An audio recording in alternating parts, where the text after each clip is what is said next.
Hello. Do you guys hear me okay? Yes. Good. Nice to see you. Um, I missed you guys. We're actually almost done with the course. I couldn't believe it when I went to study the class. I was like, how are we on class 9? There's only like 10 real classes in the whole course. But anyway, time moves fast when you're having fun. Um, but it's 11 classes, so we'll do the 10 classes and then we'll do the final, well, not, we won't do the final exam. We'll do the review for the final exam, which is a review um, for the whole course.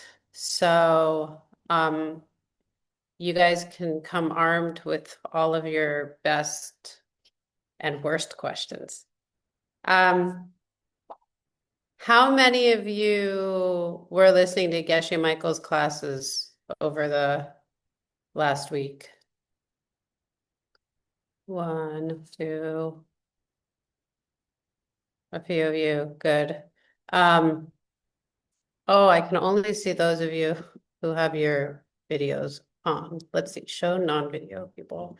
Oh, but obviously I won't be able to see your hands raised if you're not on camera, so never mind. Um, I thought it was nice he was talking about the six perfections, right? Which we have collided into in this course. Um, did any of you guys start practicing the joyful effort thing that he was talking about?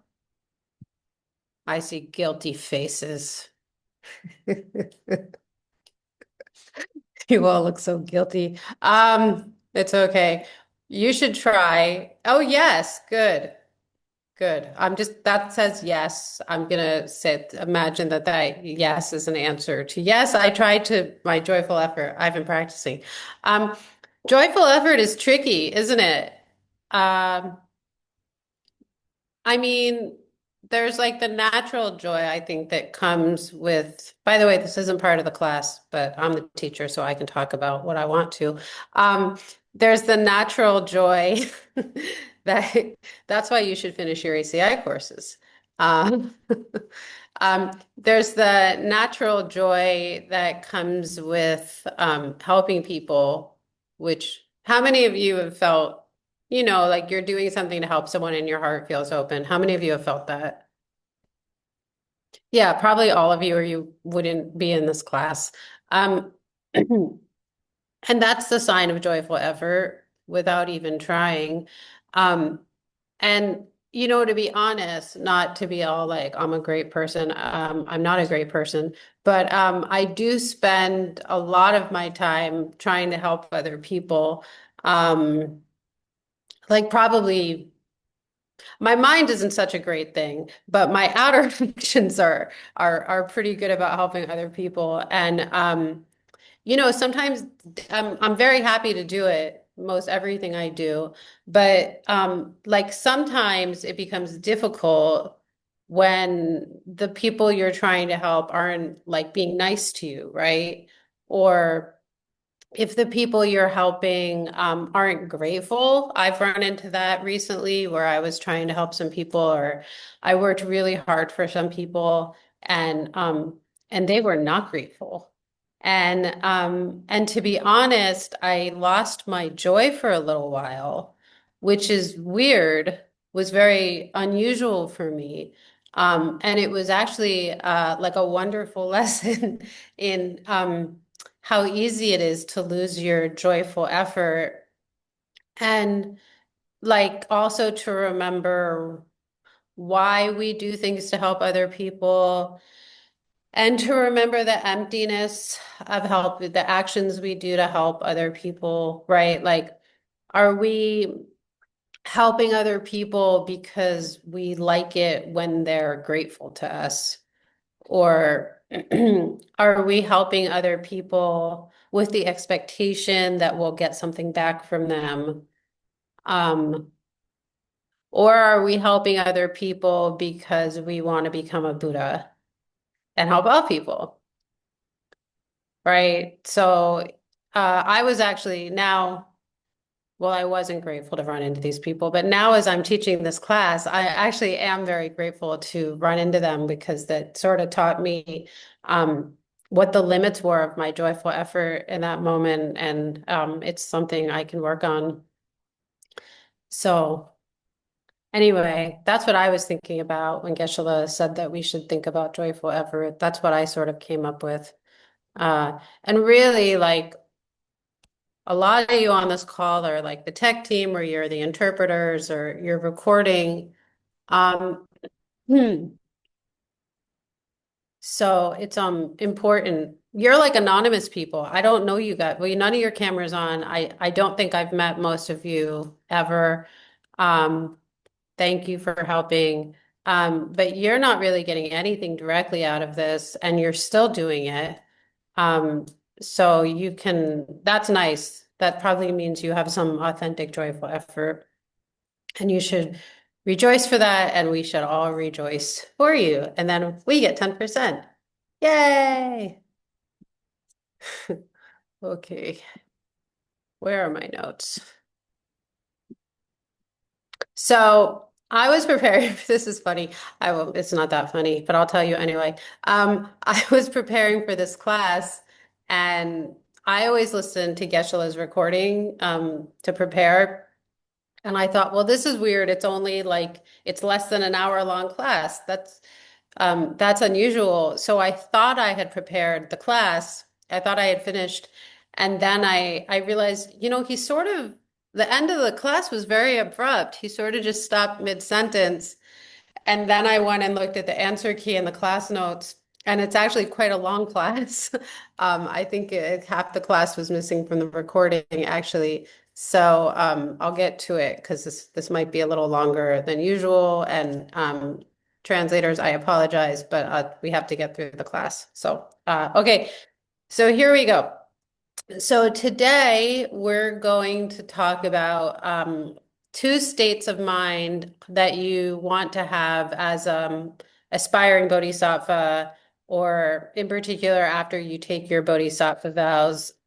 And you guys know about the 6 times a day book? Is there anyone who doesn't know about the 6 times a day book?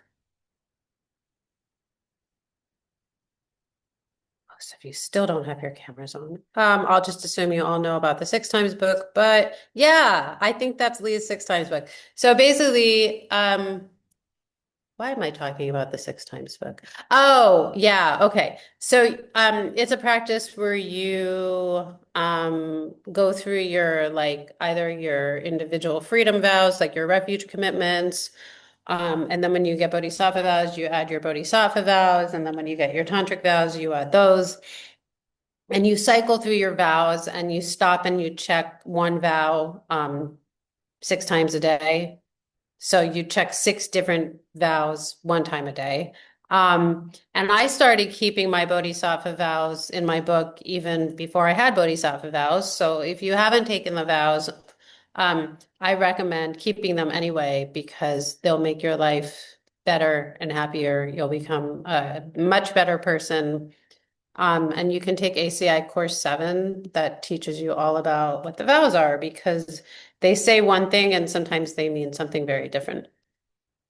Okay, so these two states of mind that you want to have in your mind after you take your vows, or even just make some sort of commitment that you'd like to become a bodhisattva, are Jemba. Everybody say Jemba.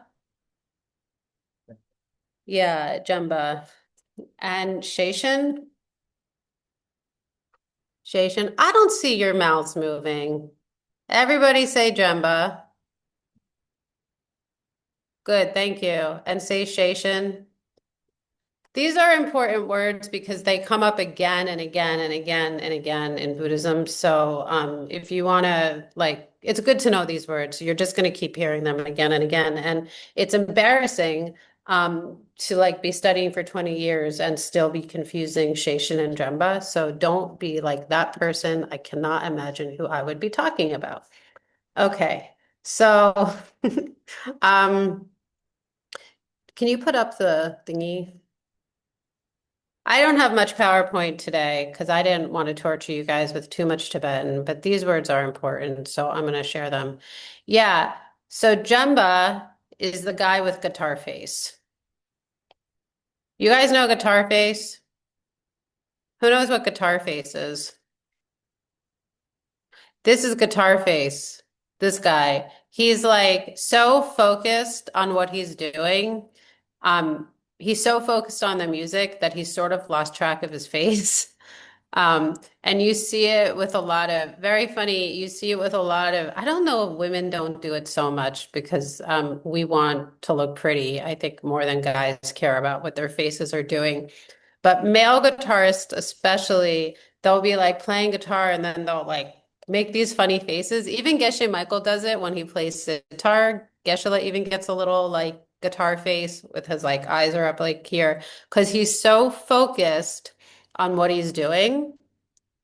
So Jumba, it doesn't actually mean focus, but it means a recollection. So a recollection in terms of being aware of what you're doing, and that's a very special kind of focus.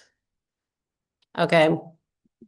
And then Sheshan is like your alarm clock that goes off when you're meditating and tells you that you've lost your focus, you've lost your Jemba. You were supposed to be meditating on bodhicitta, but instead you just spent 20 minutes thinking about all of the things you have to do for Geshe Michael later today.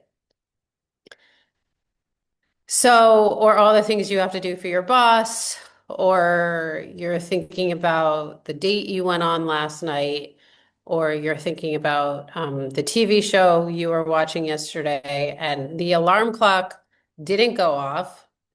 It didn't flag you to the fact that you lost your Dremba, which is the focus that you had on your meditation. Okay. So this happens to everyone. If you don't have shamatha, this happens to you. So does everybody know what shamatha means? For the people who maybe don't know what shamatha means, shamatha is a very special type of focus you get after you've been meditating for like a very long time. And your mind actually, your mind is so still and so concentrated that you can keep your mind single pointed on an object for like at least an hour, maybe 3 hours. And Geshe-la always uses French fries as an example. If someone put French fries under your nose, you wouldn't smell them. If there was noise or dogs barking around you, you wouldn't hear them. And your mind actually goes to another realm sometimes when you have shamatha. And it's quite a amazing state of mind. And if you get a chance to talk to like, can I out them? Can I out some people I know who have shamatha? Maybe I can't out the people who I know who have shamatha. I shouldn't out them. They should out themselves. But there are people who did the 3-year retreat who still go to Geshe Michael's classes, who got Sheshan or who got shamatha, and you can try to figure out who they are and ask them to talk to you about shamatha because it's really amazing and very difficult to get. But if you keep a very quiet life, then they say, and you meditate every day, then they say it actually is quite possible to get shamatha. And, you'll see like even professional athletes or musicians, they seem to have this very single pointed kind of meditation or focus. And that's what we're going for here. So if you don't have shamatha, then you need to strengthen your dremba and you need to strengthen your sheshan when you meditate. Otherwise, our minds just go everywhere. It's like a wild animal in here, right? These minds are very difficult to keep. I mean, it's funny. You would think like your mind is you. Like what are you in control of if you're not in control of your own mind? But if I were to say, be happy now, or be excited now, or just don't think about anything but bodhicitta now, probably if you're a normal person like me, you can't do it. Okay, so that's why we're going to talk about Sheshan and Jemba.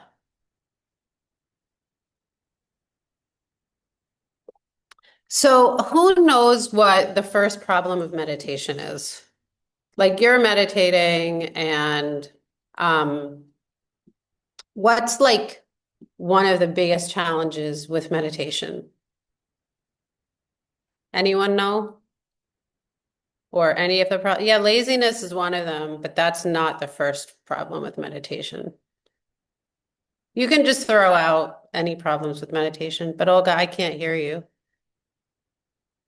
Oh, are you translating? Maybe you're translating. Yeah, well, lack of concentration. Yeah, lack of focus is one. Yeah. Forgetting the object is a big, that's the one I'm going for. Forgetting the object or forgetting what you're supposed to be meditating on is a big one for all of us. It's like the first one that we're supposed to learn how to correct for, actually, when we learn how to meditate. And the Tibetan, I don't have it written down, but the Tibetan for that is Jenge. Everybody say Jenge. Yeah. Jenge. Thank you. Um, so this is when you completely forget your object of meditation altogether. So this doesn't mean you're like on the object and then once every 5 or 10 minutes you lose focus and then 30 seconds later you come back. This is full blown, like you've spent 10 minutes on a whole other tangent. Like you sat down to meditate on Tonglen, but then you got distracted by something cool that happened yesterday and you start rejoicing for the thing you did yesterday and you forgot your poor friend that you're meditating on whose pain you're supposed to be taking away from them. You just full on forgot.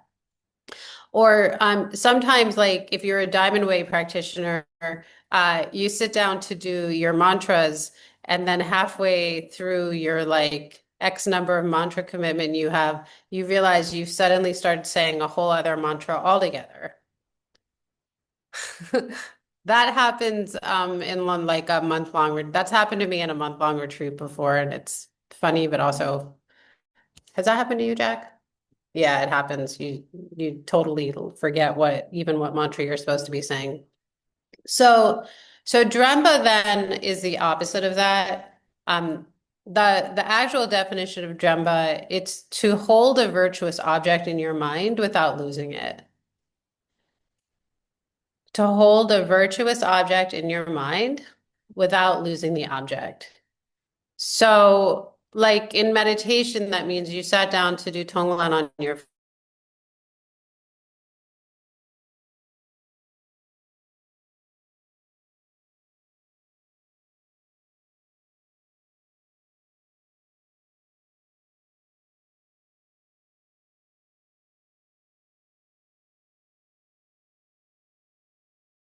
five and you make a promise you're going to help all sentient beings. Oh, am I frozen? Damn it. Can you guys hear me? You can hear me. Okay, good. We can now, Sorry. but we missed about, I don't know, 20 seconds or something. Oh, it was probably okay. What was I saying? I'm sorry. It's third world internet, so it's not the best. You Um, just finished saying that Drenpo was to hold a virtuous object in our mind without losing the object. Yeah, okay. So in your life then, so that would be like in meditation, you sit down and you decide you're gonna do a Tonglen meditation and you keep your mind there. You don't switch to some other meditation or to thinking about your work. And then in your day-to-day life, it means you lose your focus on the goal of your life. So say, for example, you took Bodhisattva vows yesterday, and then you've decided you're going to get enlightened to help all beings, and then someone annoys you and you lose your temper at them and you yell at them and you forgot, you totally lost your Dremba. You totally forgot that you just made a promise yesterday to help all beings, and now you're yelling at one of the people that you're supposed to be helping. Okay, so that would be an example of how we lose our Dremba in our everyday life.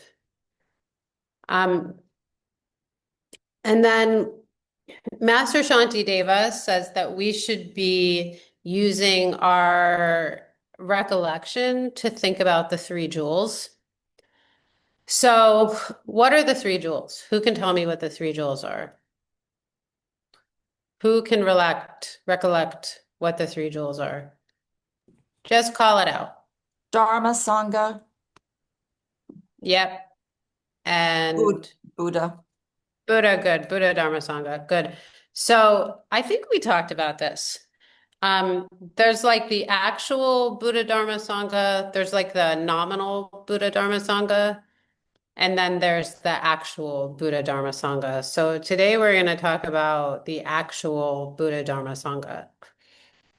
So, it's actually a refuge commitment that you have if you took refuge vows to think about the three jewels 3 times in the morning and 3 times at night. So we'll talk about how to do that. And when you recollect them or you think of them, what that means is you want to think about their good qualities. So when we talk about Buddha, um, what's Buddha? The Buddha has 2 different types of bodies. Okay, so one is the mental body, which is their omniscience, and also the emptiness of their mind or Dharmakaya. Okay, and then they have 2 different types of physical bodies. And the physical bodies are made up of their paradise body. So that's what they look like in the tankas. I mean, that was someone's idea of what they look like. Okay, their body is made of light. They don't have like any physical imperfections. They have a very amazing type of special body. And that's called a Sambhogakaya. Everybody say Sambhogakaya. Okay. Thank you. My friends left. I only have one friend left now and keep waiting to hear people talk, but thankfully my one friend here still will answer my question. I'm not so quiet here. And then the other kind of body is Nirmanakaya. Everybody say Nirmanakaya. Okay. Nirmanakaya. So that's like your body, your emanation body that you send out to all the beings on all the worlds who need you. And a Buddha is able to do that spontaneously. They don't even need to think about it. Jack, do you know the Tibetan for that? Rupa, Ludup, Ludup, Kundu. Hlundup, Hlundup. Everybody say Hlundup, Hlundup. That's a very common name where we live these days, but it means like to spontaneously do something or to spontaneously send out your emanation bodies. Okay. And then another way that we use the word Nirmanakaya is when we talk about the classical body of Shakyamuni Buddha. And every like he's the guy who came to Earth 2,500 years ago and taught Buddhism and sat under the Bodhi tree, got enlightened. So those Buddhas, when they come, they have 112 special marks and signs on their body. Like they have wheels on the bottoms of their feet, and they have this special curl that comes out here and can stretch, I don't know, like to the end of the universe or something. They have like a big bump on their head. I don't know why they have these marks and signs, but they do. I think they also have maybe wheels on their hand. And if you ever get close enough to Geshe Michael to look at his hands, he has a very special symbol on one of his hands. So you guys should, do you remember which hand it is? You guys should try to get a close look at Geshe Michael's palm of his hand. There's something cool there. Okay, so we have to remember why we're Buddhist, okay? Like, why are you coming to class?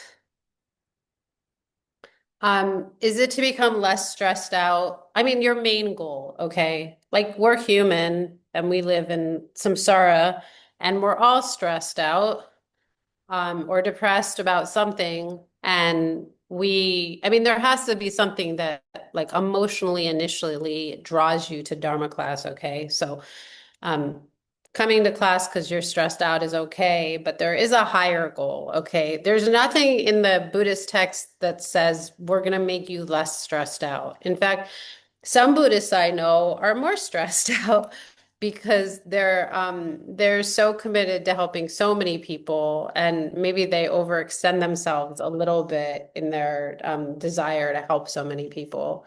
Um, but what we're trying to do is we're trying to stop rebirth in a body that has a mind like ours that can get disturbed and annoyed and sad. We don't want a body that's just going to continue to get old and die. Okay. We bought a lemon. Do you guys know what lemon means? Maybe you don't know what lemon means if you're not a native English speaker. So a lemon is a bad car.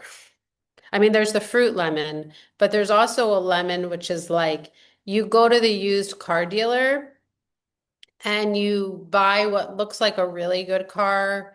It's shiny, it's clean. Um, you take it for a drive around the block and it seems fine, but then you take it on the highway and like the engine dies, there's smoke coming out, maybe the window doesn't open. You go to beep the horn and the horn doesn't work. In English, that's called a lemon. It means it looked good, but it turned out to not be so good for you. So that's like what our bodies are like. They look good. They seem to be, especially in your like teen years, or like my friend Jack is 26 and he's like super strong and flexible and he can eat like bad Indian food and not get sick. As I look at bad food, I just look at the bad food and I get sick. But he's still young, so the car hasn't started to blow smoke out the engine yet, right? But eventually, if things keep going the way they are, he'll also get old. He'll eventually get sick, right? So, um, we don't want that anymore, okay? And that's why we come to Dharma class. We want to keep that like 26-year-old healthy body forever, okay? We don't want a lemon unless it's lemon ice cream or lemon cake, which is delicious. Um,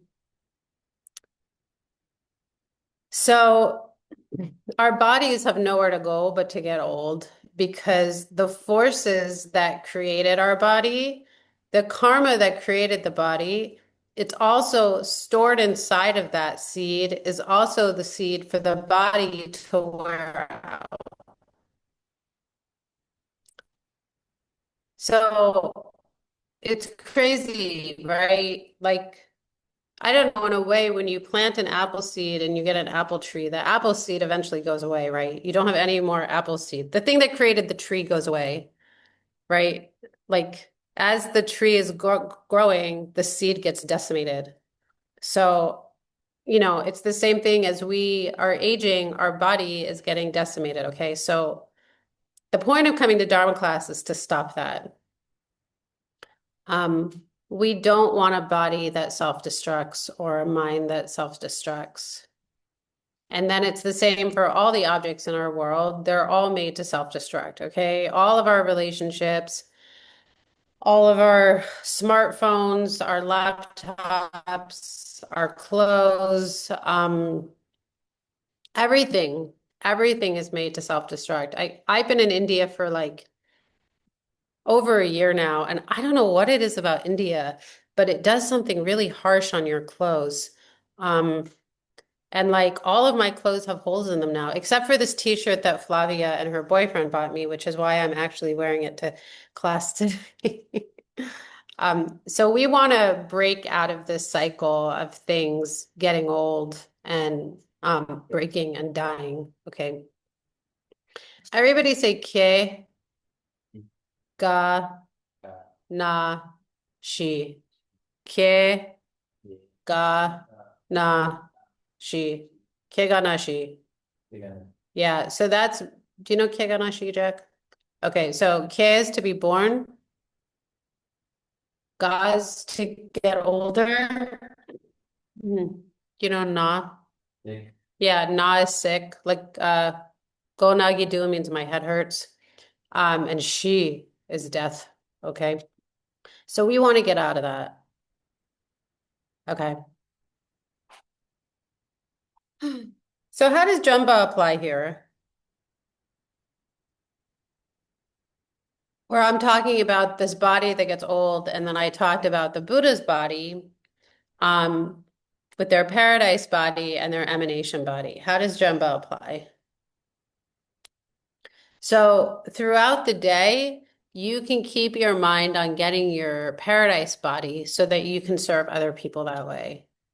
Okay, so if you've taken bodhisattva vows, or even if you just aspire to become a bodhisattva, then you can be keeping your recollection on getting rid of this old thing that's getting sick and getting older and, eventually dying. And you can keep your recollection on getting the emanation body of the Buddha, the paradise body of the Buddha, the omniscience of the Buddha, and the emptiness of the Buddha.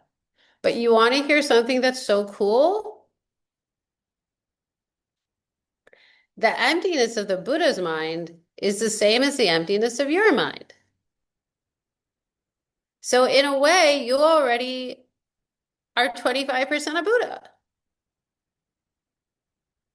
That's cool. We only have 75% more to go. It doesn't seem like it's so hard, right? Um, hmm. So one of the cool elements of the mental aspect of the Buddha, when you're taking refuge in the Buddha, or when you're recollecting the Buddha and you're thinking about how cool they are, is that they know all things at all times. Like, it's frustrating, okay? My friend and I just spent like 2 days trying to figure out a plane ticket. We're going to Varanasi, and I have to have this like little, very insignificant, you don't have to worry, but very small like medical procedure. And the doctor said it was fine to fly the next day, but I'm a little skeptical. And we were going back and forth on when we should buy our plane ticket. Should we buy it 24 hours after the procedure, or 48 hours after the procedure? And every decision in our life is like this. Should I do this? Should I do that? Should I do that one? Should I do that one? I don't know. But the Buddha knows. I mean, think about how cool it is. Like when you become a Buddha, you never have to make another decision ever again because you know everything that's ever happened and ever will happen. And um, I just think it's so wonderful to think. I hate making decisions, okay? I have this Libra thing in my chart and this Gemini thing in my chart. And basically, it just means I'm horrible. Every time I have to make a decision, it's so painful. So I think it's so wonderful when I become a Buddha, I'll never have to make another decision ever again. Yay. So the other cool thing about our minds being empty is that if our karma was just, if we had excellent karma instead of good karma, we'd already be in this state of Buddhahood. What state are you in if you have like pretty good karma? What state would your mind be if you have pretty good karma?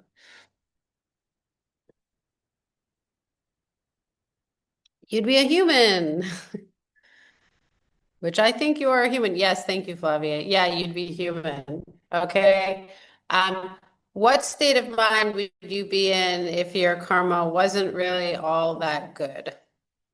No offense to the being that Olga is holding in her arms. Yeah, Peritos. Yeah, you'd be like my friend Wilbur or Olga's friend, who I've decided that dog's name is Snowball.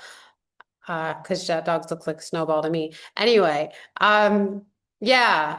I mean, you'd be lucky enough to be held by Olga, and you'd be lucky enough to come to Dharma class, but you'd be unlucky enough to maybe not understand a word that we're saying and to rely on someone to take them outside to go poop, right? Not the best. Mixed karma there. Okay. So you got all should be able to answer this question now. What, is there anything that will be the same about you? Like, is there anything that Olga Buddha will have that Olga currently has? If Olga is a normal person.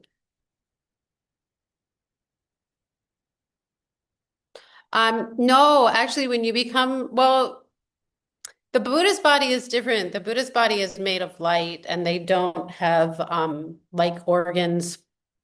And they might look like a human on the outside, but to other people, but when they look in the mirror, they actually see a completely different type of being that they don't die because their karma is so good that it's not even called karma anymore. It's called the collection of merit and wisdom, and it can't wear out ever.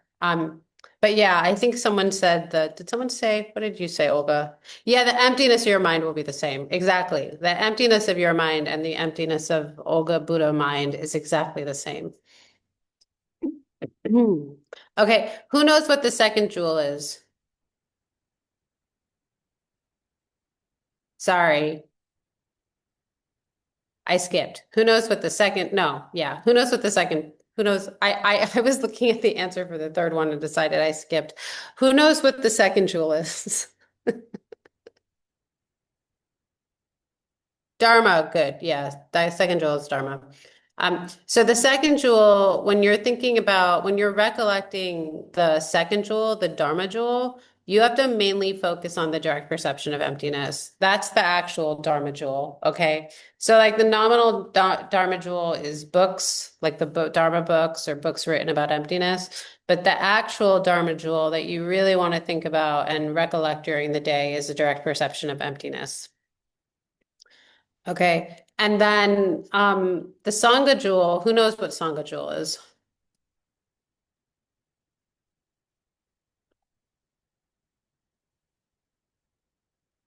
Geshe Michael is a Sangha jewel. That's a hint.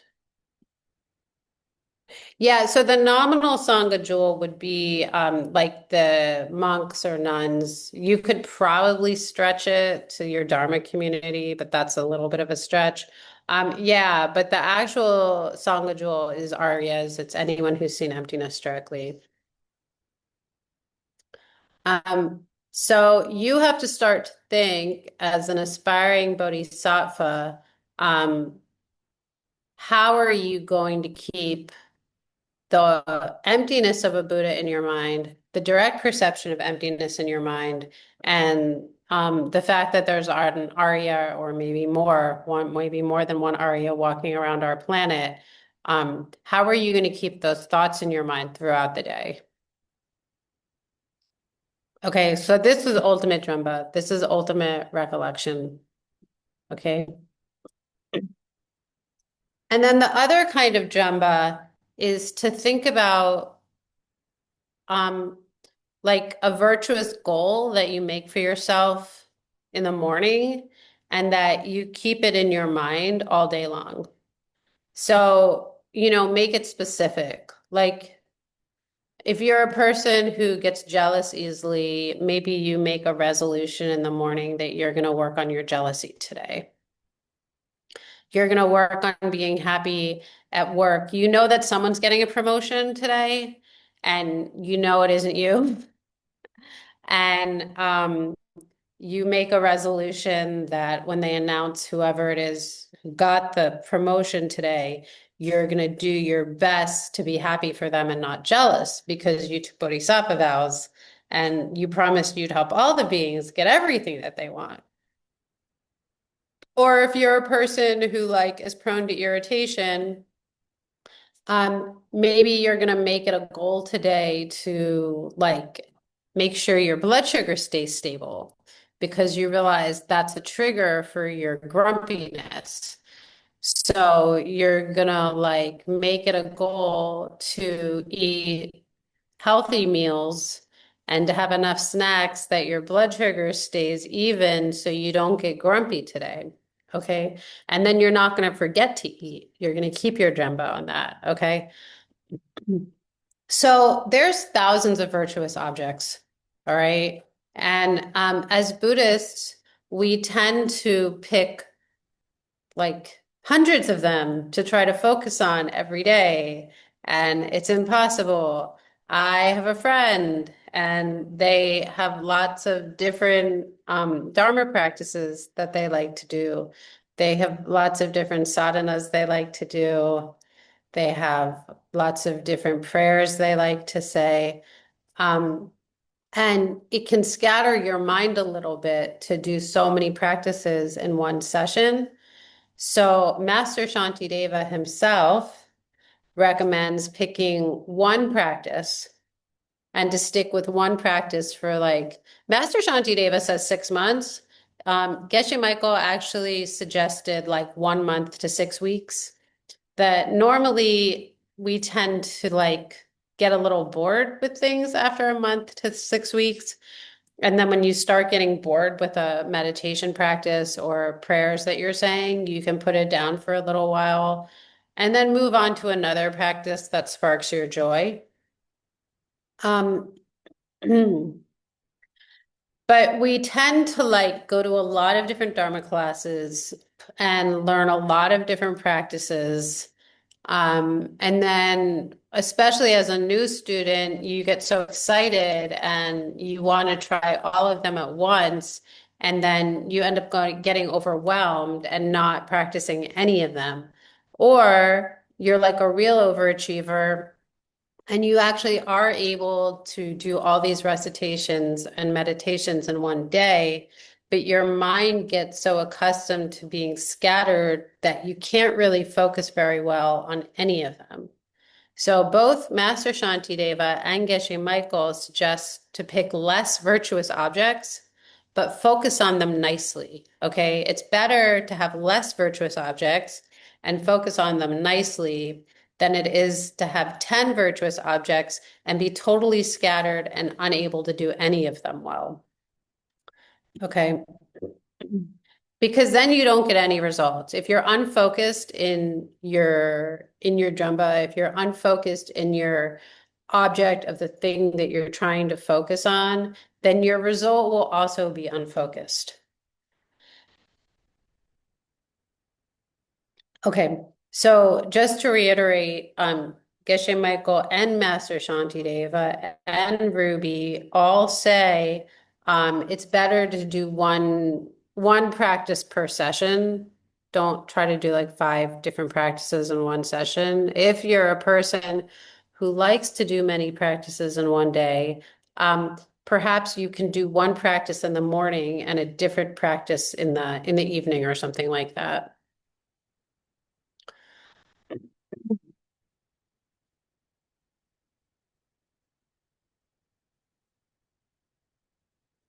And maybe you want to take the 6 perfections and make one of the perfections the focus of your day. Like today, I'm going to focus on giving, or for the next 6 weeks, I'm really going to focus on giving. And I did that practice once. I spent like 6 weeks, or I don't know if it was 2 months or something. Maybe it was 3 months. I might have spent 3 months, and it was like every day. It was very simple. Every day I made sure that I did one specific act of generosity. And I lived in Phoenix, and it was summer, and it was extremely hot. And believe it or not, it was difficult to find someone to give money to or be generous to because it's so damn hot there. that no one goes outside. And most intelligent people leave Phoenix in the summer. So sometimes it was even hard to find someone. But generally in our lives, like say you want to committing one act of at least one act of generosity per day, you can easily find someone who wants to take your money or wants to take your time or wants to take a free coffee at Starbucks, okay? So even though it's a beautiful practice, that sort of outer Jemba would be considered a lower practice. And then higher Jemba that you would also want to take with you through the day is I want to be a Buddha. And you make that a focus of your day. And you keep that on your mind throughout the day. Okay. So what's Station? Can you put the picture back up?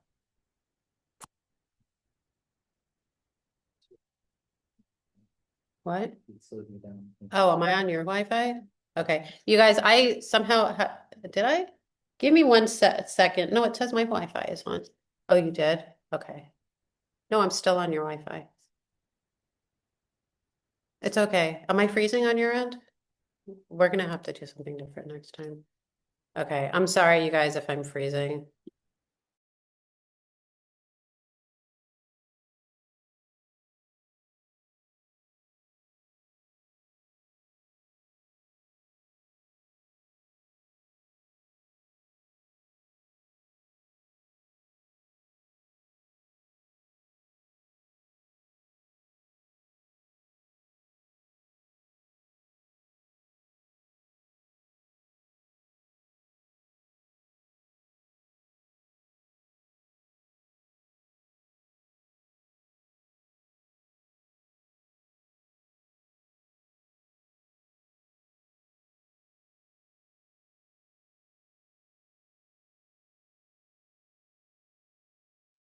Hello, sorry, I was not frozen. I was in Wi-Fi purgatory. Okay. Can you go to the picture of the alarm clock?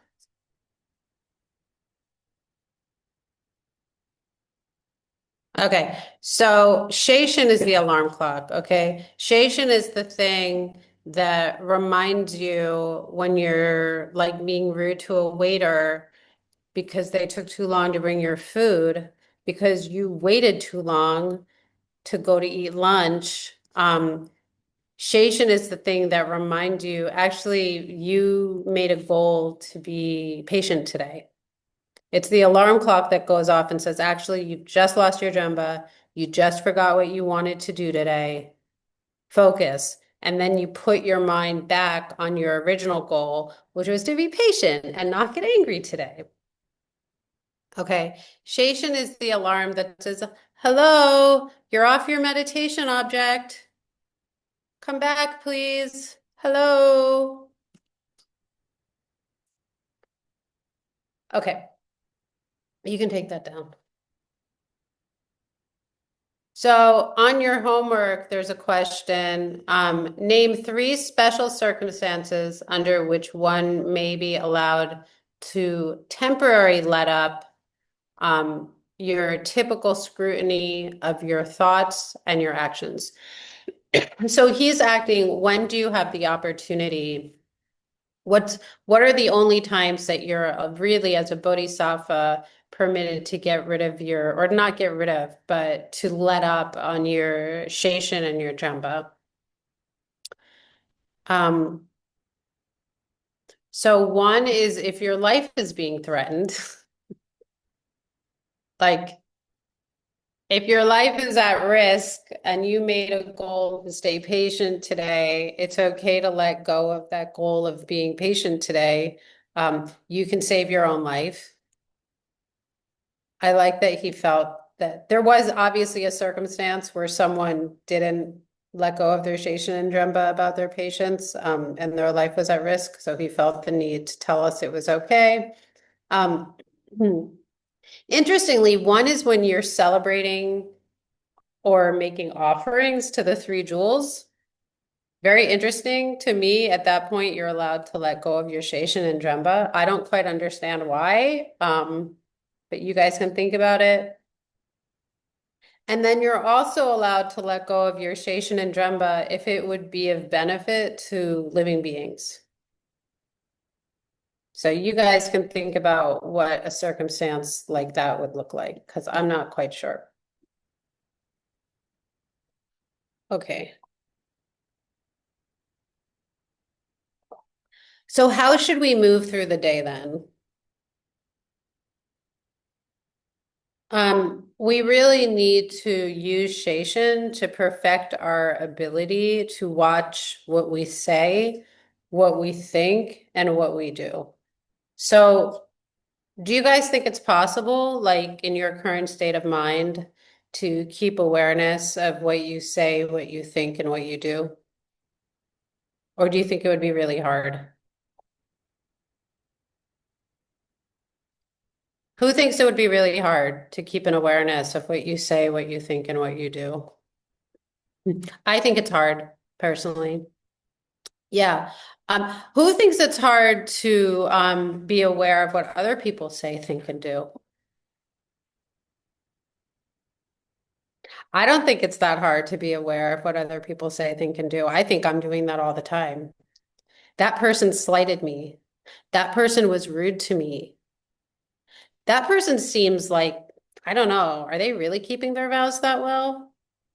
I personally am much better at being aware of what other people are doing and saying. I'm much less aware of what I'm saying and doing. No, we can't know what other people are thinking. That's why I didn't say think. I don't know what other people are thinking. Although a lot of people, I'll hear people be like, she thought she was ABC. I'm like, I don't know if you really know what she was thinking. Maybe you should rethink what you just said.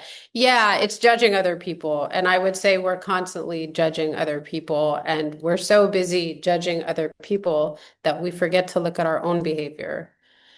So probably if we focused a little less, we call it doing someone else's book. It's like a joke in our community that if someone is saying something kind of judgmental to you, you'll hand them your six times book and be like, "Oh, did you want to do my vow too while you're at it?" It's a joke, but really it does seem that most of the time we're more focused on judging other people rather than looking at our own behavior. And my point here is that if we're able to watch other people's behavior, then we're equally or more so capable of watching our own behavior. Okay. Okay. So what are things that can hurt our Station and our Jumba, either in our normal lives or in our meditation? Jack, do you have any ideas?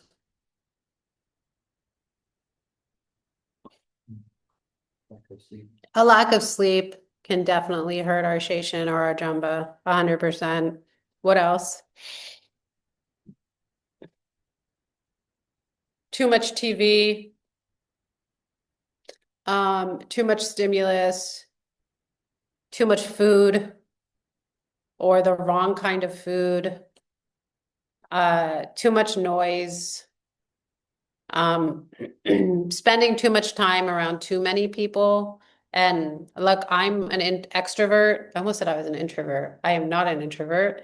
Like I get my energy from being around other people, but if I'm around too many people for too much time, my mind is so busy that I can't, it's like I go home at night and there's like all these people talking in my head and forget about trying to meditate. Yes, and 100% scrolling on our stupid phones is a huge Dremba and Station killer. 100%. I mean, so much so that like you'll have Station on your Instagram feed, but you'll have Dremba on your Instagram feed, but you'll have zero Station on how much time you spent there.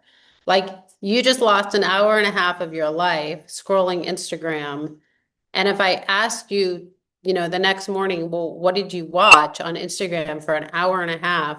I would bet you don't remember even most of what you looked at. Okay.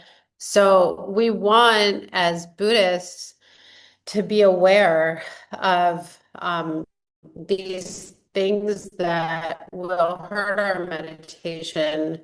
Yeah. We want to be aware of these things that will hurt our meditation, but also hurt us in our just our regular everyday lives of trying to be better people. Yeah, and Cherry said that's why Geshe-la suggests people join the Goodnight Book Club, because you shut off your electronics at 10 p.m. or whatever time that he recommends 10 p.m. to 6 a.m. Maybe you're really, frankly, maybe you're more of a night person. So maybe for you, it's midnight to 8 a.m. or something, or, maybe you can get away with less sleep and it's 10 p.m. to 4 a.m. or, whatever it is. But yeah, because it hurts your meditation and it hurts your ability to concentrate. And just to reiterate, when we're talking about concentration, it's not just what you do on the meditation cushion, it's how you behave in your everyday life. And how long does it take you before you've just complained about something or someone before you remember, oh, I'm a Buddhist. It's coming from me. How long does it take to get the recollection back? How long does it take for the alarm bell to go off and say, why are you judging that lady? You don't even know her. You don't know who she is. You don't know what she's going through. Maybe she's a Buddha here to teach you patience. Okay. So all these things of too much stimulus or the wrong kind of stimulus or the wrong kind of food or staying up too late or too much music or too much sex or too much whatever of your own particular vice that you have, um, it will hurt your meditation and it will just hurt your behavior. Absolutely, too much alcohol. It will hurt your relationships with other people, especially um, if you can't even remember to be a nice person, Like how long does it take before, how long does it take when you're in a bad mood or you're feeling a little cranky to remember where everything's coming from?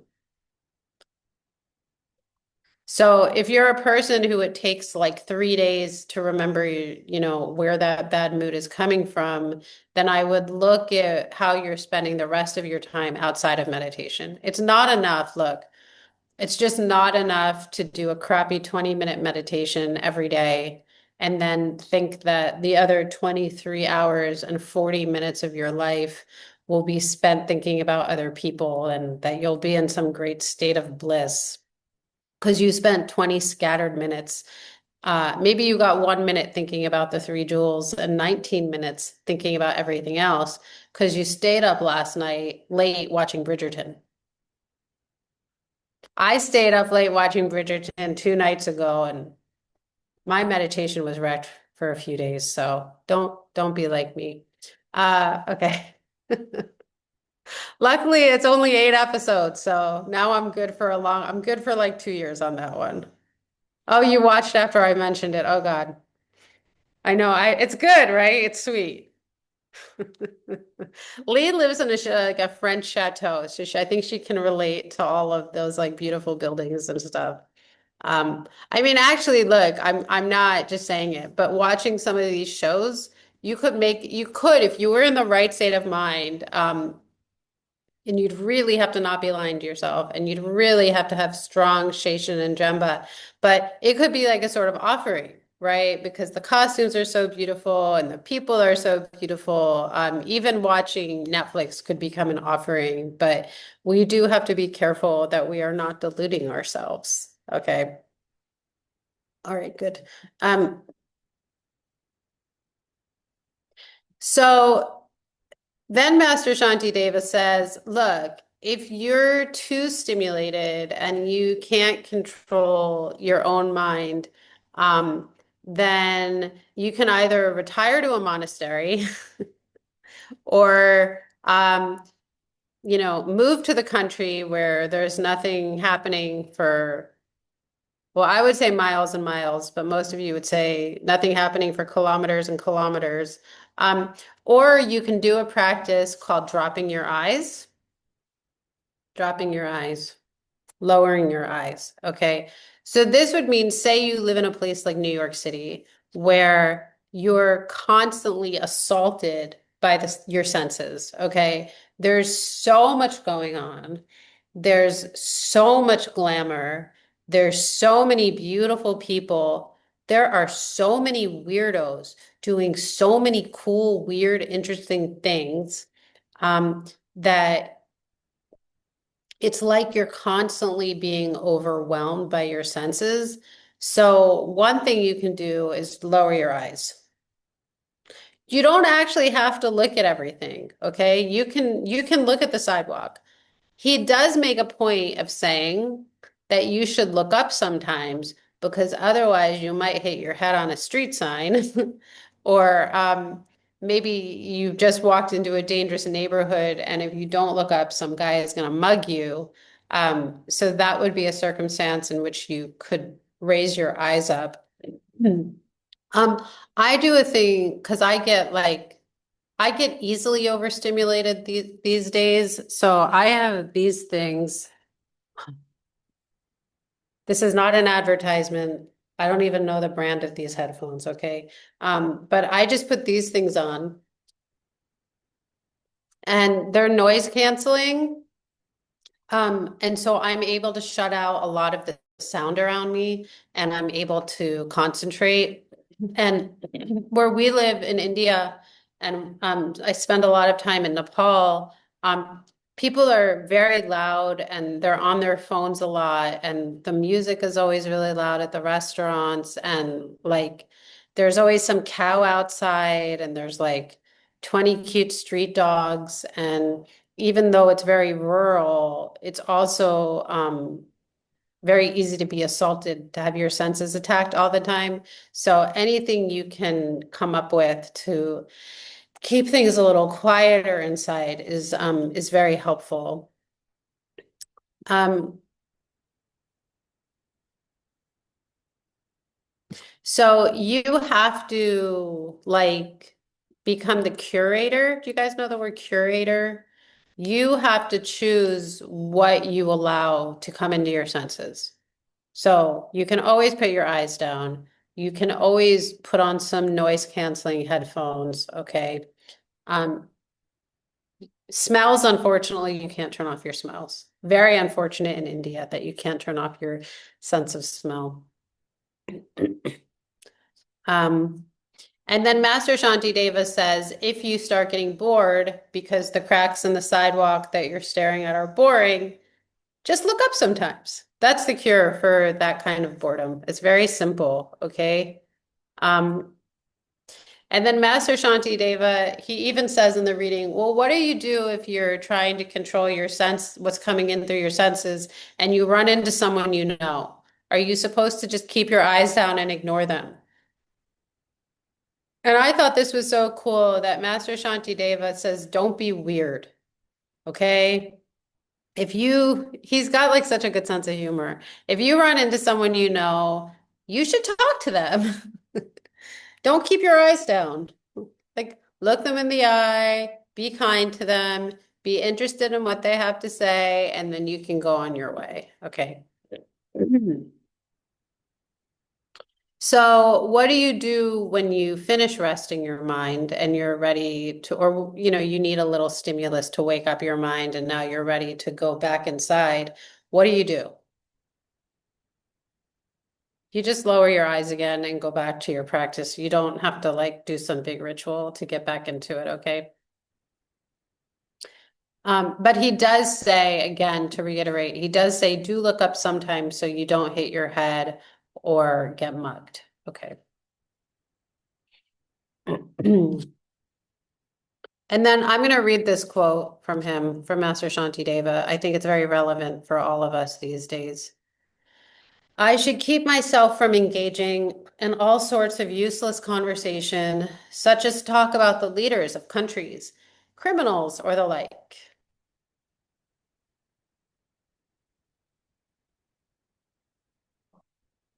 Because that's all most of us are talking about these days. Even like at the monastery where I spend most of my time, people are asking about such things. Okay. And then he says, I should as well avoid all those many kinds of interesting spectacles, such as performances of music or dance, even if there is some pressing need to engage in these things, or if I do so out of consideration for others' wishes, I should still abandon any desire at all for these things. So this is a very sutra approach to music and dance. And if you're a Diamond Way practitioner, you would have a different attitude towards these things, which I will not talk about, but if you know, you know. Okay. So we're going to talk a little bit about the six perfections. Okay.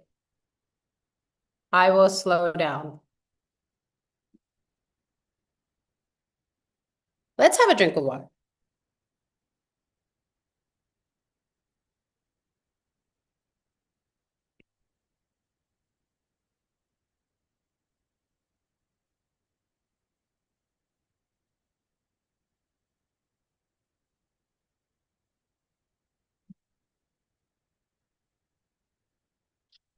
Okay, who can tell me what the six perfections are?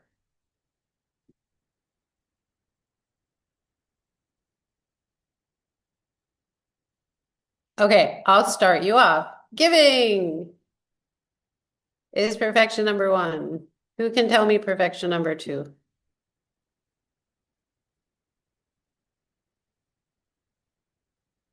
Ethics, good. Living a moral life. Yeah, good.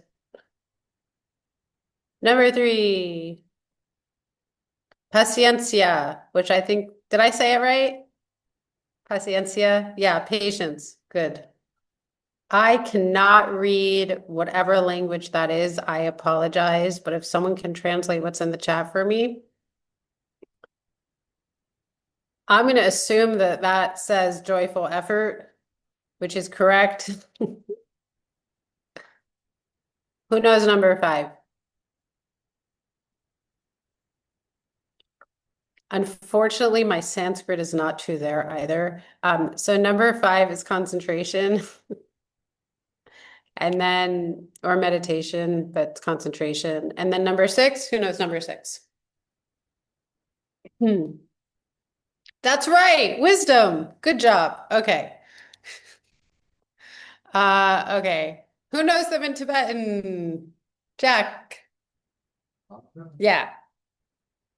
Jimpa, Sultrim, Serpa, Sunju, Samten, and Sherab. Yeah, that's the six perfections in Tibetan. It's good to memorize the six perfections, and you'll be doing them for your whole life. So probably you don't have to sit down and memorize them, but you just keep coming to class and hearing them again and again. So there's a question on the homework about why are they in the order that they're in? Why does giving come first? And why does wisdom come last?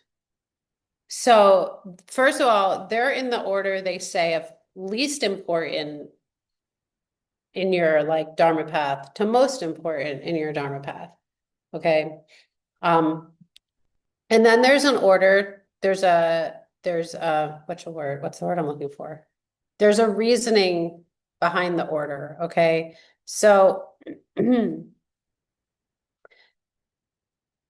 so if you are giving and um and you're not concerned about your possessions. And they say if you're not concerned about your possessions and you're not attached to the things around you or the things you have, they say that that naturally leads to an ethical way of life because you won't be doing unethical things or immoral things to get the things you want or to get rid of the things you don't want. Okay. So they say that being generous automatically leads to an ethical way of life.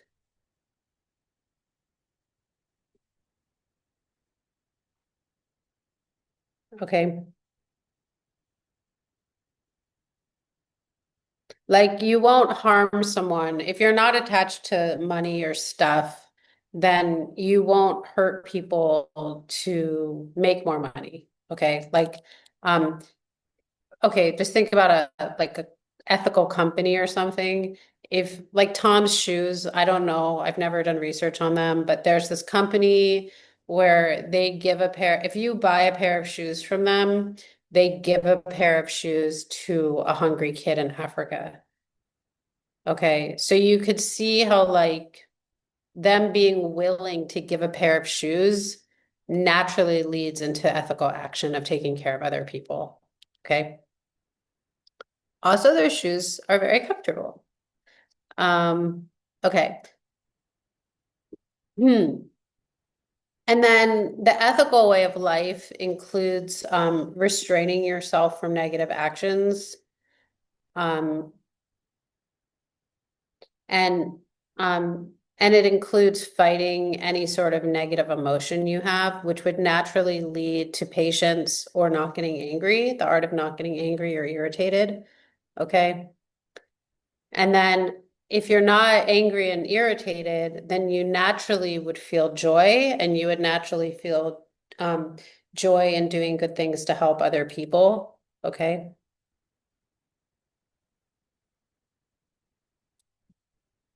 And then if you feel this sort of joy, then you would naturally start focusing only on helping other people and doing activities that serve others.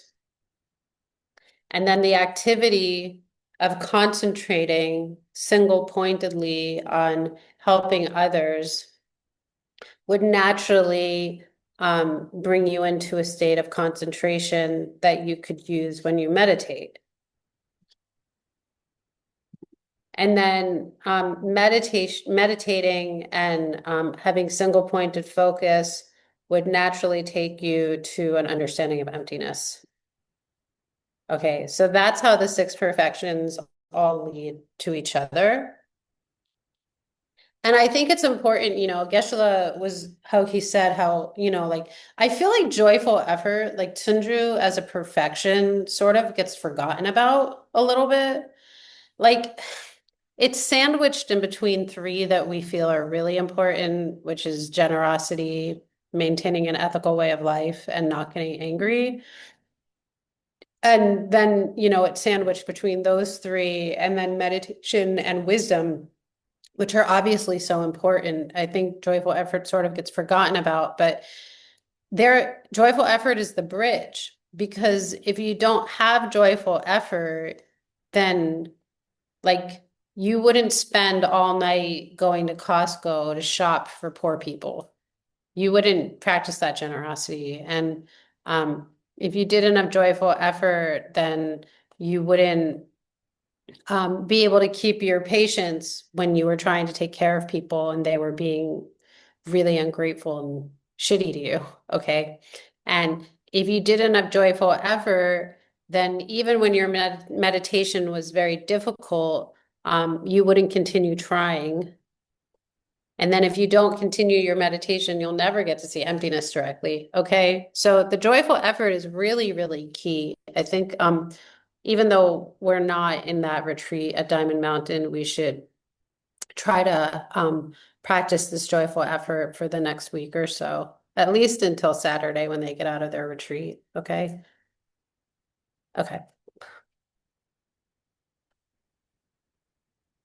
Okay. You can't show that photo, can you?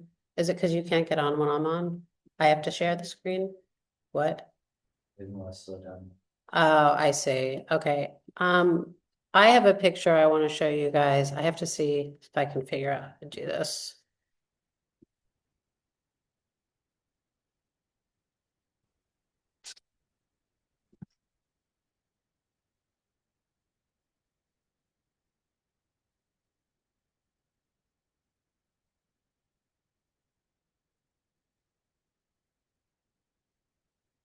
Okay, I'm not very good at this. I'll just it won't look great, but that's okay. You'll get the idea. Mm, okay. You guys can see? Can you see the cat? Okay. So we're going to talk about sitting like a bump on a log. And I thought that was kind of boring. Sorry, Master Shantideva. But I used to have, well, I still have a cat, but she lives with someone else now. But she would really like to sit in one place for a long amount of time and just like do nothing. And I always thought, well, she's either like an amazing meditator or she's demonstrating being a bump on a log, or she just has gross dullness. I'm not quite sure, but I think it's a good metaphor to be a cat on a log or a bump on a log. We'll talk about what that means. Okay. So you can keep that image in your mind for the next while.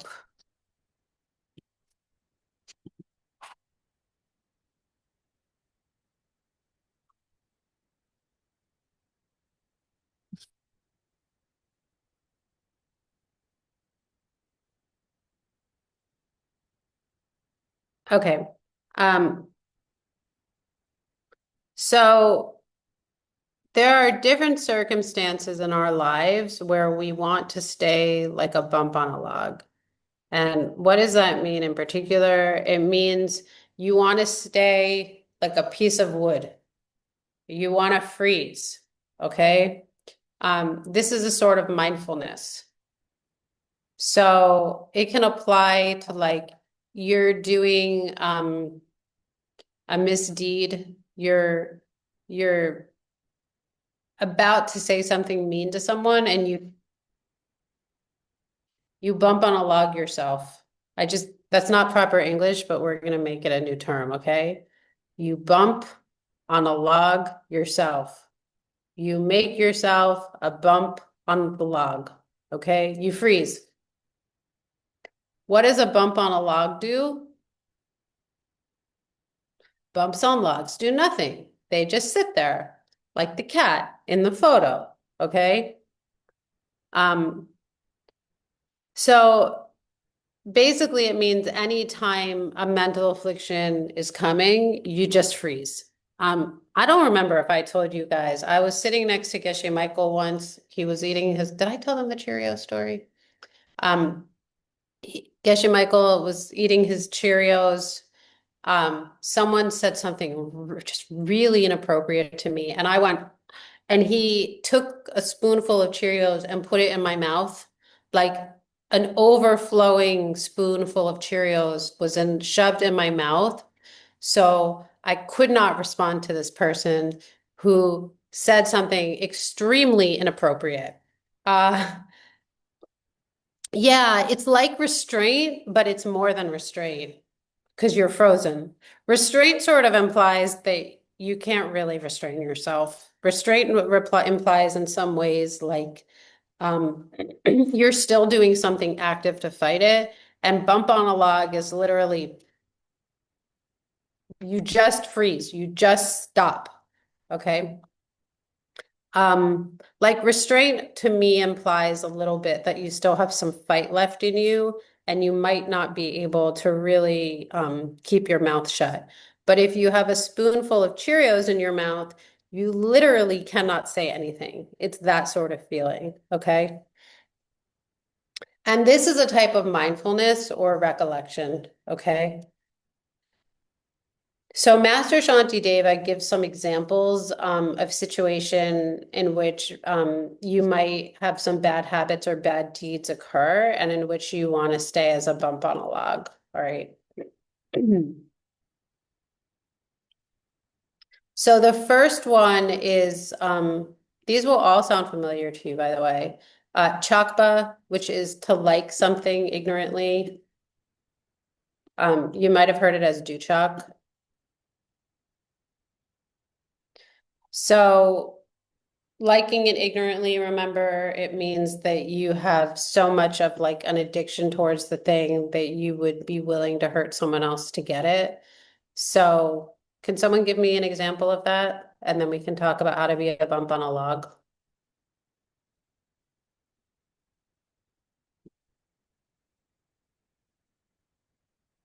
There's one, you're with your friends, you all just ate a bunch of donuts.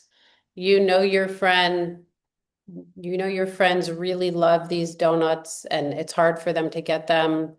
Um, and you're about to reach to take the last donut, even though you know it will make your friends sad, and you just bump on a log.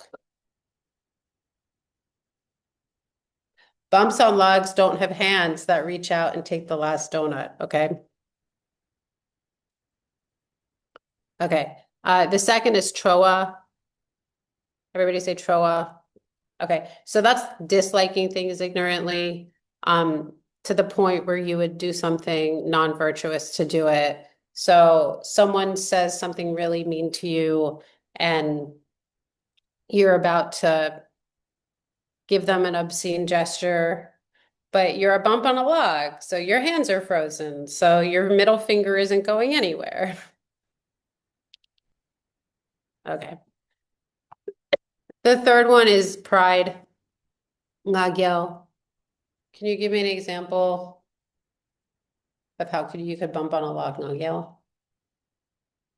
Poor Jack, he's the only one in the room with me, so now he gets stuck having to answer all the questions. Yeah.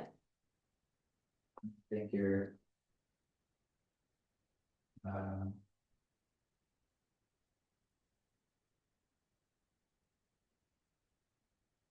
You think, You know something better. yeah, you think you know something better than someone else. Like your friend is doing, I don't know, your friend is cleaning, your friend is like mopping the floor, and you think they look stupid how they're mopping the floor, and you know you can mop the floor better.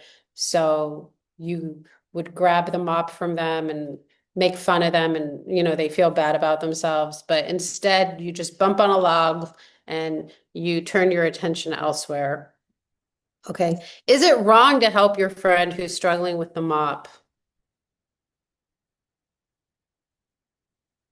No, I'm sure your friend would love it if you mopped the floor for them, but probably what your friend doesn't like is being mocked or made fun of or feeling, diminished or something like that, which comes from your pride. Okay.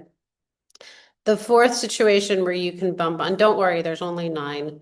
The fourth situation where you want to bump on a log is called gyakba, which in Tibetan means fat. But here it means, when you're conceited, you feel superior to other people. And I think personally that that's quite related to ngagel. It's related to pride. But maybe you feel like, I don't know. Who wants to give me an example of how you can bump on a log for feeling conceited?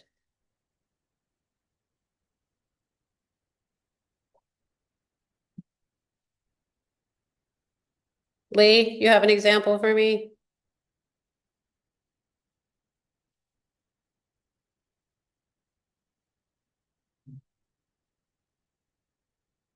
Yeah, it's just you think you know some better than someone else. You think you know more than someone else. Maybe you're in, look, we don't have it in this class, which is a miracle, but almost in every Dharma class, almost there's usually someone who thinks they know more than the teacher and more than the other students, and they try to take over the class. And say you're that student, but this one time you bump on a log yourself and you just keep your mouth shut. Maybe you realize, maybe I'll learn something if I just stay like a bump on a log. Also thinking, a lot of times when we want to give advice, but it hasn't been asked for, and Yeah. it's really a violation of people's boundaries to do that. Yeah. Yeah, I can be for sure. Yeah, it's difficult, right? Because we want to help people, but Right, sometimes the way that a person receives help is not the way that we offer the help. Um, right. I have a niece like that, and when I offer her advice that hasn't been asked for, she gets really angry at me. So I always, with her, will say, "Hey, like, do you want advice or do you just want me to listen? And if you just want me to listen, I can listen." I Yeah. think we see a lot of that today in the health and wellness Mm. spheres, and so many of us are interested in that, and you see someone doing something you think isn't good for them, but they didn't ask you for dietary advice or guidance, Yeah. and you're like, Yeah. oh, you shouldn't eat that hamburger with all that stuff on, whatever, Yeah. Yeah. Well, they shouldn't eat that hamburger because that cow wanted to live. But yes, Well, okay. simply approaching that person like that is not the way to get someone to become a vegetarian. So yeah, 100%. No, really, approaching someone, no one will ever stop doing harmful behavior because you told them that they were stupid or mean or Right, immoral. right, right. You can only teach them by example, you know. Yeah. I mean, I'm a vegetarian and used to be vegan. And even when I was vegan, sometimes the most annoying people were vegan. I'm like, why are you lecturing me about being vegan? I'm vegan. You don't have to, like, we're good, you know? And even if I wasn't vegan, the last thing I want is for someone to guilt trip me, you know, like, right. We have to be skillful how we approach other people and offer our help. Um, yeah, like Cherry said, offering unsolicited advice. We have to be mindful and aware of, you know, that people have different communication styles and they need different things than we need. Um, you know, just because you were raised a certain way doesn't mean your friend was raised a certain way. And we have to learn as good bodhisattvas how we can communicate with people in the ways that are the most helpful for them, which is sometimes very different than how we want to be communicated to. Okay, the next one is called Sangdrua. Say Sangdrua. Yeah, so that's criticizing people or wanting to publicize other people's faults or mistakes. And I don't know, I used to criticize people all the time. It was really um, gross. And then I did a retreat and usually you make all these promises and then you don't, it's like a New Year's resolution. You 2 days later you forgot that you ever made the promise. But I was really good with this one and I made a promise that I would stop criticizing people. And I have not entirely stopped because I'm still a human in the desire realm, but I've become much better about it. And I think I'm a much less annoying person to be around now. Um, and you know, you can bump on a log about these things and even just like forget about the fact that that annoying person is 100% coming from you. And when you criticize them, you're just waving a flag and telling people that you have that quality, or you caused them to behave that way. Um, but just you just don't know where other people, unless you're omniscient, or you could read minds, you don't know where they're coming from. You don't know why they behave that way. And it's our job to try to help people, even the annoying ones, okay? It's our job to try to help them and you know, maybe come up with solutions instead of just um fixating on people's problems. Okay. The next bump on a log is to deceive other people by putting on like a display, the pretending you're a certain way when you're not. Okay. Like maybe you haven't meditated well in the last 5 years, but you want people to think you're like deep and profound, knowledgeable. So you tell people you're a great meditator. Don't do that. Be a bump on a log. Okay. Um, the next one is daktu, and that's when you praise yourself. Um, and you know, it's okay. Like Jack is a great scape. Poor Jack, because he's right in front of me and the only one here. And now he's my object for this class. But like Jack's a great skateboarder. He was like semi-professional and he can do all sorts of tricks. And sometimes there'll be a skateboard around and people will be surprised and they'll say, "Oh, I didn't know you could skateboard." And maybe he'll say, "Actually, yeah, I did downhill skateboarding and I'm pretty good at it." That is fine. You don't have to bump on a log for that, okay? Um, but like when you praise yourself in a way that puts other people down, that's what we don't want to do. Okay? Like in a passive aggressive way where it makes other people feel bad. Maybe you have a friend who like is struggling with addiction or self-control or like they have a food addiction and maybe they're overweight or something, and then you just feel the need to say, "Oh, I look so good in this dress, like I'm looking so thin these days." um that would hurt someone, right? So you want to bump on a log. Okay, the other one is called Shenmue. So, this is putting down other people. A lot of times this has to do with like, professional jealousy or something. Like, "Oh, are you sure you want to go to that person's class?" Because I heard they don't really like keep to an hour and a half. Their classes go on kind of long, and like I heard maybe they didn't finish their 18 courses, and I mean, I don't think they even have a steady meditation practice. Don't do that, okay? You want to bump on a log. And then the last one is shewa. Everybody say shewa. Yeah. Yeah, yeah. So that's to scold or yell at people. Really difficult if you're a parent. I am not a parent, but I had parents. I have witnessed parents. I think it could be very difficult. I have friends who don't scold their children. I have friends who never yell at their children. It's unbelievable. Their unbelievable, amazing amount of patience that they have is like superhuman. Um, do you need to sometimes like scold your kid because they're acting in a way that's dangerous and your goal is to scare them so they don't go play in traffic again? Yes, sometimes you do. Are you doing it out of love? Yeah, because you want your kid to stay alive. Is that a bad karma? No, it's a good karma. This is talking about when you're doing it out of anger.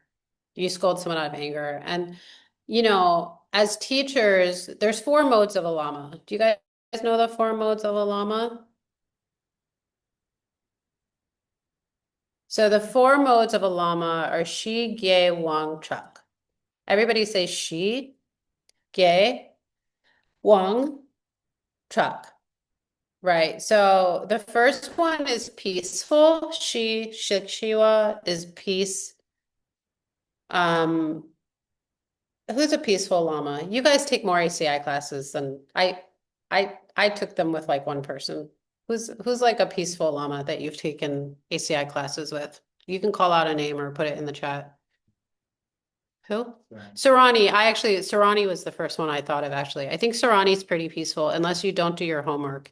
Yeah. Yeah, Sarani. Yeah.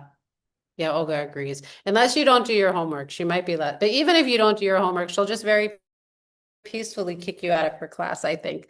And then everyone does their homework in Sarani's classes, which is very good. Yeah, Sarani's peaceful, right? Sarani really doesn't get too wrathful. And that's like she wears all white and like, she was an acupuncturist. She was a very wonderful acupuncturist, and that's kind of like Sarani's mode. Um, and then Gye is like generous llama or like party llama, which I don't know. I sort of think of Hector like that. He's sort of like, it doesn't mean you necessarily give gifts, but like he'll always have some musical presentation and like he's really funny and like he'll always give you a big hug and He kind of looks like Santa Claus. Yeah, Marut was like that also. No, he does. He's got the big beard. He has like his like cute belly. Like I think Hector is sort of like the generous one, or an example of a generous one. Um, GK Wong is powerful. That's Geshe Michael for me, 100%. Geshe is like a very, if you get near Geshe Michael, like you might start to shake. He's very powerful. Like Geshe can give you one look and you are a bump on a log. He's very, very, very powerful. And then Trock is wrathful, and maybe we don't have to talk about the wrathful lamas, but these are different. These are different modes that a teacher can take, and maybe a wrathful lama will scold a student. Um, what? Geshe Lotar was wrathful to me. Yeah, Jack said Geshe Lotar. Geshe Lotar was well, he was never peaceful. Never mind. He was all of them but peaceful. Oh, yeah. I'm going to not talk about this one publicly just because people might take that the wrong way. And that these lamas might not want to be described this way, but Geshe Lotar has gone to another place. So I can talk about him. But Geshe Lotar was very powerful and he was very generous. And he was hella wrathful. Like, if you were having a mental affliction, he would just yell. Or, like I wasn't very good at Tibetan language for a very long time. And he'd yell at me so much about how stupid I was because I hadn't learned Tibetan and how embarrassing it was. And I would always cry at the dinner table. And we had this game on the overseas study program. We'd always have a bet to see who would be the first one that Geshe Loter would make cry first. Um, and we had to change the bet because it was always me. So it had to become who was the second person that Geshe Loter would make cry second. But when Geshe Lotar yelled, it was always out of love, actually, because he really, wanted me to learn Tibetan, or he never yelled at me about anything that wasn't about like me being able to help other people more, like, like, oh, you're not practicing enough, or oh, you're not patient enough, or oh, your Tibetan isn't good enough. It was never about it was never anything else. It was only to try to help me. And then, the other thing about the wrathful lamas, and this is how you know they're a wrathful lama and not just an asshole, to be honest, is that they don't hold on to the anger. Like they scream at you and then you cry and you have to leave their house. And the next day you're like afraid to go to the house, but you go anyway. And like, they didn't hold on to any of that anger. They just are there obviously to help you. Um, and yeah, and I miss Geshe. All of that being said, even though I cried a lot, I miss Geshe Lotar very much. And it's almost the 1 year. I know Geshe Michael was talking about him during the retreat, but it's almost the 1 year anniversary of his death. He died. We were here when he passed, me and Jack. He died, and Gibson and Tin were here. He passed away March 21st of last year. And then just to clear up, so you understand the power of Geshe Lotar, is that when he passed away, he stayed in what's called tukdam for 9 days. So when a normal person dies, your body goes cold very fast, like within 24 hours or less. Um, and then you have the fluids come out your nose and out your bottom places. And that's how you know that, in a Buddhist sense, that their mind, their consciousness has left the body. And you start to smell and your body decomposes. But Geshe Lotar's body stayed warm for 9 days. So he was in a deep state of meditation for 9 days. after his heart and his brain stopped. So that's why I'm able to tell you that he screamed at me, and it was wrath and not anger. So he had he was very powerful and had very great meditative concentration and very great Sheshan and Jemba. And this is totally off the topic, but here we are. I will say, look, like not every mode of a llama is for every student. Okay. Like I don't know how well personally like I would do with a peaceful llama. Um, like I'm a little wild. I might need someone, I need maybe like more powerful llama and more like generous party llama. Um, at this point in my life, I don't know that I want to be around wrathful llama anymore, but I have friends who very interestingly are very peaceful types of people, and their llamas are exclusively wrathful llamas. So you don't always need the llama that's the type of llama that you would be or that matches your personality traits. Sometimes you need someone like at the other end of the spectrum of the type of person you are. Um, Ideally, like the best llamas, they have all four traits, you know. And I've seen Surani be very generous, and I've seen Surani be wrathful, and I've seen her be powerful, right? So, and Geshe-la obviously has all of those four modes, and um, it depends on the student, and what the best lamas can morph, they can shift depending on the student. And I have seen Geshe-la like be wrathful with one student and then 10 seconds later be extremely peaceful with another student because the students needed something completely different. Um, and like, right, the modes work differently for each kind of student. So that's it. Do you guys have any questions? You can ask anything at all. I know we're over, but just in case you have questions, I can take a couple.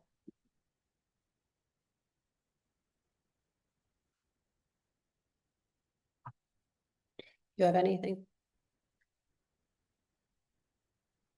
Okay.